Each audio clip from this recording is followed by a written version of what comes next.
Hey everyone, it's Serotonin with one more video before bed, because I started talking about this stuff in the last video that I made tonight, and I never really got around to it. So the top hat,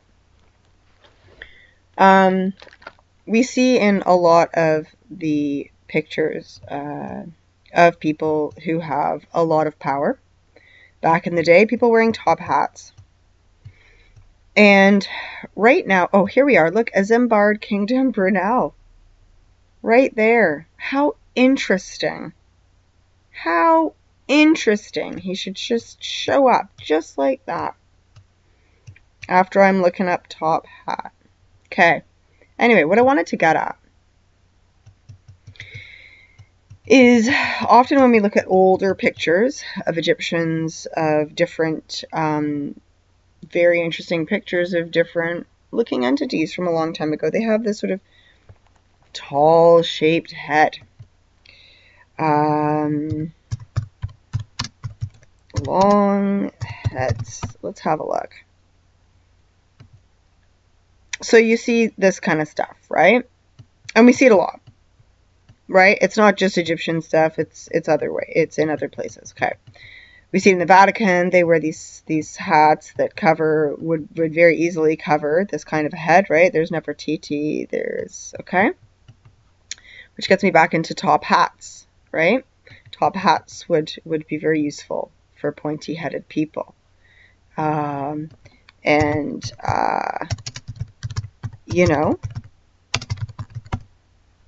pointy-headed people need to wear things to cover their pointy, weird heads, right? It's all that inbreeding and adrenochrome and cannibalism. Anyway, in this book that I am reading right now, there is a character. The story is of a girl who is set about underground London. It's called Hyacinth and the Secrets Beneath. And basically she is going on a journey to London and gets herself involved in this sort of mystical underground adventure where history is a lie. And everything that has ever happened in London after the Great Fire and even before that was controllers, which they call themselves, it's something like the controllers in the book. And no, they call themselves the egalitarians. And the egalitarians, because it's always a switcheroo, right? There's always this projectionism that's happening all the time in politics and how people perceive themselves and the others. And I mean, just look at the size of these top hats to just cover giant freaking craniums, right? But anyway, so basically the idea in this story is that she is trying to capture this magic that's in the rivers underneath London, in the basically in the aqueducts and the sewers underneath the city, and that the Great Fire was originally about stopping magic from getting out of the hands of the egalitarians and into the hands of the masses. And it's just a phenomenal book. I mean, I can't even explain how many ways it fits in with all of the work that we're doing here together. And this is a book that I'm reading to my children, so it's a really fun book to be getting into with them. So I just wanted to read this really short part of the book, which has to do with top hats, and I just thought this was very, very interesting. So there's a character called Little Ben, and then there's Hyacinth and a giant pig called Ouroboros, okay, who gets them around the city. I mean, it's honestly, and it's talking about Antiquitech and different monuments meaning different things, and everything's a lie, and everything was about magic and covering up the magic and not letting the magic get into the hands of, it's just so much fun. It's the best book. Hyacinth and the Secrets Beneath. Apparently there's a movie. The book is so good. Okay. So, the character Little Ben says, "I don't think a cup of tea is going to be enough inspiration for this one. We better put on our thinking caps." Ouroboros stuck his snout into a large carpet bag that was sitting on the chair next to him and pulled out 3 silk top hats. He tossed one to Little Ben and one to me, and then flipped the last one onto his own head. "Top hats?" I asked. "One of the things I found in the filing cabinet was a collection of hats, all labeled with the year that they came from." Oh, by the way, sorry, this boy doesn't know who he is. He's just awoken from amnesiac stupor. Um, I couldn't figure. Okay, so one of the things I found in the filing cabinet was a collection of hats, all labeled with the year they came from. So I couldn't figure out what hats had to do with magic, so I tried to arrange them by age. And I noticed they got shorter by age as time went on. So I noticed they got shorter and shorter as time went on. Now, one thing I already knew was there's some kind of connection between the river water and inspiration. Which is why tea gives you inspiration, I nodded, or mixing hot and cold water in the shower. Lady Rosalind mentioned that. Exactly, said little Ben. So I started thinking maybe inspiration comes out through the top of your head. And maybe hats stopped it from floating away. And maybe the bigger the hat, the more inspiration it could store. I stared at him. I admit, I'm sitting here drinking tea with a giant pig, an amnesiac 11-year-old I met in the sewer, so I'm not really in a position to say this, but doesn't that sound crazy to you? It doesn't matter if people call a new idea crazy, said little Ben. What matters is what the evidence says.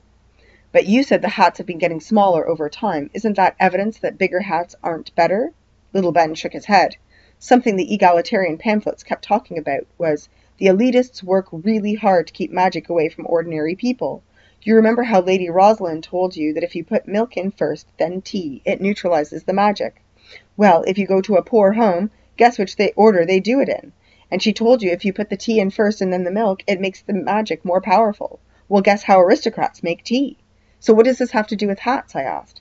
It's the same thing. Look how people dress at the Ascot races versus a football match. In fact, hold on, I might even have the photos here. He rifled around in the carpet bag and pulled out 2 photographs, one showing a bunch of extremely well-dressed men and women watching a horse race, sipping champagne. Every one of them was wearing a huge ornate hat. The other photo was a soccer game or football match, I guess, as I was supposed to call it. Everybody's head was completely bare. You see, little Ben said, somehow over a couple of centuries, ordinary people have gone from wearing big hats to leaving their heads uncovered, while rich people have not.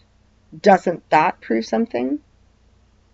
Police officers still wear hats, she said, and I don't know many police officers with mansions, and she goes on. But what an incredible theory. Anyway, got me thinking, because the controllers do love their hats. They're big, giant hats.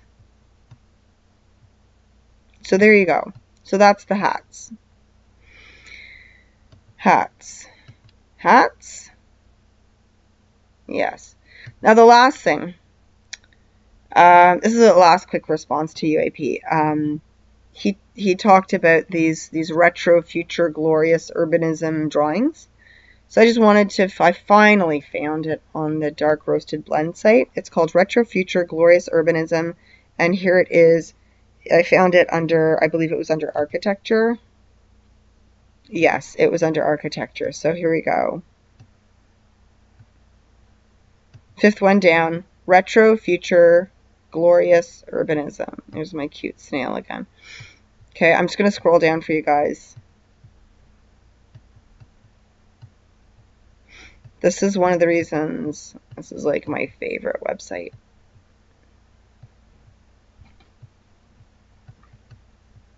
And they've still kept, they've kept so much of the same architectural elements. Like this looks really Egyptian to me. Everything's got a dome. Everything's got the cupola at the top. These are like these weird ant people. I mean, these are just fantastic drawings. And our friend over at UAP, I mean, what an incredible idea. And I totally agree. Like, when I looked at this, I like, no. That's not a drawing. Does that? I mean, come on, dudes. Like, really? Well, some of these look like drawings, but this one, I don't know, man. I was trained in photography and not really in art, but like, wow, like that. I don't know, man. I don't know. What incredible pictures. And this is a big, long article. I will say for this, for dark roasted blend, okay, this one just totally blew my mind. Okay, watch it, watch it. We're still not even done yet. Look at that. So cool. So a lot of these are, whoa, a lot of these are, you know, drawings, quote unquote, from movie sets from the early days, the 20s, the 30s, Soviet cities on the moon. Got our onion domes on the moon, guys, already. It's beautiful. It's crazy. Okay, again, like a big electric grid system. You know, we talk about cargo cult a little bit lately. That word, that phrase has come up a lot. I'm definitely seeing a lot of that in this. This was supposed to be like a parking garage. Pretty crazy stuff. Pretty amazing stuff. Oh, I love these. These are floating cities. So that's what your floating city looks like on the outside from a distance, and this is what's going on inside. Okay, I have no doubt these already exist. The floating cities. This to me looks like that movie. What's it called? Oh, the one with creepy George Clooney, who's definitely going to be getting one of those sealed indictments from Trump. Absolutely. Oh, Tomorrowland. Tomorrowland. That is a good movie, even though Mr. Creepy Dude is in it. Have a look. Oh, I can't remember his name now. Robot mockumentary. Historical.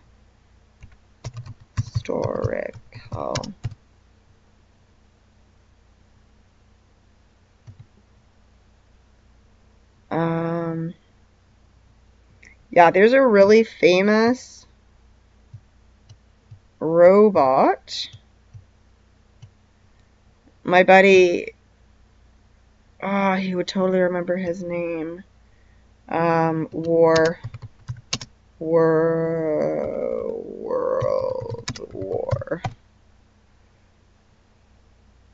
This is him. Boilerplate. So yeah, there's this whole thing on this guy Boilerplate. And it's supposed to be this big joke. Boilerplate. Okay. Hang on. Boilerplate robot. Okay, yeah. So anyone wants to look up Boilerplate, I'm not gonna do it right now. Yeah. Anyway, I wonder. You know, I don't know. I'm not gonna take everything seriously, but fact is fiction. Fiction is fact. So yeah. Anyway, that's that. Top hats, Boilerplate, retro future glorious urbanism. Nice little midnight treat or 3 a.m. treat. Anyway, guys, God bless.